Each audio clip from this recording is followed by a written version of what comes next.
राष्ट्रवादी काँग्रेस पक्षाचे राष्ट्रीय अध्यक्ष अजित पवार आज राष्ट्रीय स्वयंसेवक संघाच्या वतीने आयोजित केलेल्या बौद्धिक वर्गासाठी उपस्थित राहतील का अशी चर्चा होती। मात्र अजित पवारांनी या बौद्धिक वर्गाकडे पाठ फिरवल्याचं पाहायला मिळतंय। कारण आज सकाळपासूनच अजित पवारांनी येणाऱ्या व्हिजिटर्सना भेटण्याची वेळ दिली आहे। आज सकाळपासून अजित पवारांना भेटण्यासाठी माजी आमदार यशवंत माने, राष्ट्रवादी काँग्रेस पक्षाचे आमदार राजीव नवघरे यासोबतच उद्धव बाळासाहेब ठाकरे गटाचे आमदार दिलीप सोपल अजित पवारांच्या नागपूरमधल्या विजयगड निवासस्थानी आल्याचं पाहायला मिळतंय। अजित पवारांच्या विजयगड निवासस्थानावरून आढावा घेतला आमच्या प्रतिनिधींनी, पाहूया।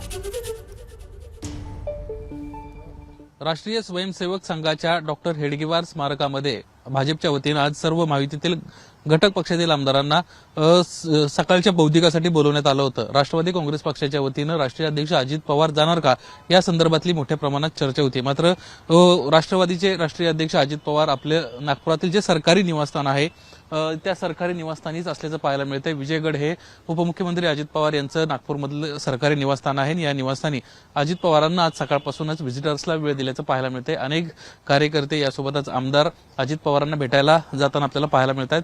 काही वेळापूर्वीच माजी आमदार यशवंत माने यासोबतच आमदार राजू नवघरे यासोबतच उद्धव बाळासाहेब ठाकरे गटाचे आमदार दिलीप सोपल ही मंडळी विजयगड निवासस्थानी अजित पवारांना भेटायला पोहोचलेली आहे।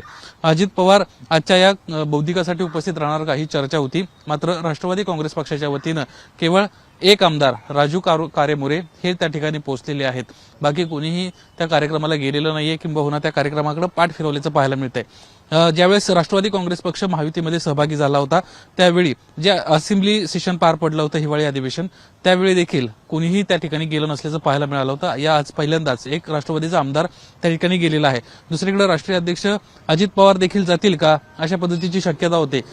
सर्व जे अधिकारी आहेत, पोलीस आहेत, यासोबतच येणारे कार्यकर्ते देखील आपल्याला या ठिकाणी पाहायला मिळत आहेत। एकंदरीतच अजित पवारांनी आजच्या या बौद्धिक वर्गाकडे पाठ फिरवल्याचं आपल्याला पाहायला मिळत आहे। आता या सगळ्या विषयावरून राष्ट्रवादी काँग्रेस पक्षावर टीका होण्याची शक्यता आहे। याची सुरुवात देखील गुलाबराव पाटील यांच्या निमित्तानं झाल्याचं आपल्याला पाहायला मिळत आहे। निलेश बुदावले, एबीपी माझा, नागपूर। एबीपी माझा, उघडा डोळे बघा नीट।